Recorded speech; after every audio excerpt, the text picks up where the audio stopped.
Hi friends, కొత్త Hollywood movie 'anaconda' movie గురించి అయితే మాట్లాడుకుందాం. అక్కడ హాలీవుడ్ అయితే మాత్రం చాలా బాగా నటించారనమాట. ఈ మూవీలో అయితే వాళ్ళైతే ప్రధాన పాత్ర అయితే పోషిస్తున్నారు. ఈ మూవీలో జీవితంలో చాలా కోల్పోయి మూవీ అయితే తీద్దామని సిద్ధపడినటువంటి ఒక ఫ్రెండ్స్ గ్రూప్ ఏదైతే ఉందో, లేడీస్ జెంట్స్ వీళ్ళందరూ కలిసి ఒక నిజమైన పాముని అయితే మాత్రం తీసుకొని సినిమాని అయితే చిత్రీకరిద్దాం, ఒక హిట్ అయితే కొడదాం, కెరియర్ లో బెస్ట్ అయితే అవుదామని ఒక అడవికి అయితే వెళ్ళడం అయితే జరిగింది గైస్. అది ఇక స్టోరీ అయితే ఇంకా నడిసిద్ది అనమాట. మనకైతే ఇంట్రెస్ట్ గా తెలియదు మూవీ అయితే. వాళ్ళు ఉపయోగించే పాము చిన్నగా ఉండిద్ది, కానీ తర్వాత వచ్చే పాము ఏదైతే వాళ్ళు ఊహించకపోయినంత సైజులో పెద్దగా అయితే ఉండిద్ది గైస్. అది అయితే మాత్రం చూసి వాళ్ళైతే ఏ సఫరింగ్ అయ్యారో, ఏ ఇబ్బందులు లోనయ్యారో అనేది ఈ మూవీ అనమాట.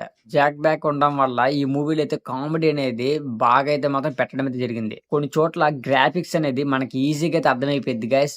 కానీ కామెడీ పరంగా అయితే మాత్రం ఈ మూవీ అయితే చాలా బాగుండిద్ది. ఇంకా ఎలివేషన్స్ కూడా చాలా బాగా అయితే మాత్రం తీశారు.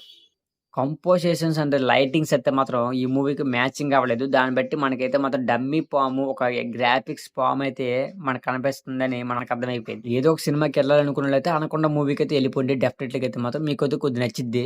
ఏదో ఎక్స్పెక్ట్ చేసి అయితే వెళ్ళమని చెప్పట్లేదు, బట్ ఓవరాల్గా అయితే మాత్రం కొద్దిగా నచ్చిద్ది అనమాట. ఎక్స్పెక్ట్ చేసుకుంటూ వెళ్ళే వాళ్ళకైతే మాత్రం అంత డిసప్పాయింట్ అయితే అయ్యిద్ది. మనం పెట్టే డబ్బులకైతే మాత్రం వర్త్ అని నేనైతే చెప్పగలుగుతా. 'జాక్ బ్యాక్' అయితే మాత్రం చాలా బెస్ట్ కామెడీ అయితే ఇస్తాడు. ఇంకా ఆయనైతే ఒక డైరెక్టర్‌గా అయితే మాత్రం ఈ మూవీకైతే బెస్ట్ సీన్స్ అయితే పెట్టడం అయితే జరిగింది. అసలు బెస్ట్ యాక్టింగ్ అయితే కూడా చాలా బాగా చేశారు. పాత అనకొండ మూవీస్‌ని అయితే మాత్రం దెబ్బ కొట్టకుండా ఈ మూవీని అయితే మాత్రం కొద్దిగా ఇంట్రెస్ట్‌గా అయితే చూసే విధంగా కామెడీని అయితే మిక్స్ చేయడం అనేది 'జాక్ బ్యాక్' యొక్క గొప్పతనం అని చెప్పాలనమాట. ఈ మూవీ అయితే మాత్రం 5కి 2.5 రేటింగ్ అయితే ఇవ్వచ్చు. ఓకే గైస్, ఈ రివ్యూ అయితే ఇక్కడ ఎండింగ్ చేస్తున్నా. ఈ వీడియోని మీకు నచ్చితే లైక్ చేయండి, షేర్ చేయండి, సబ్స్క్రైబ్ చేసుకుని బెల్ ఐకాన్ ఆన్‌లో పెట్టి నెక్స్ట్ ఇంకో వీడియోతో కలుద్దాం. అంతవరకు బాయ్.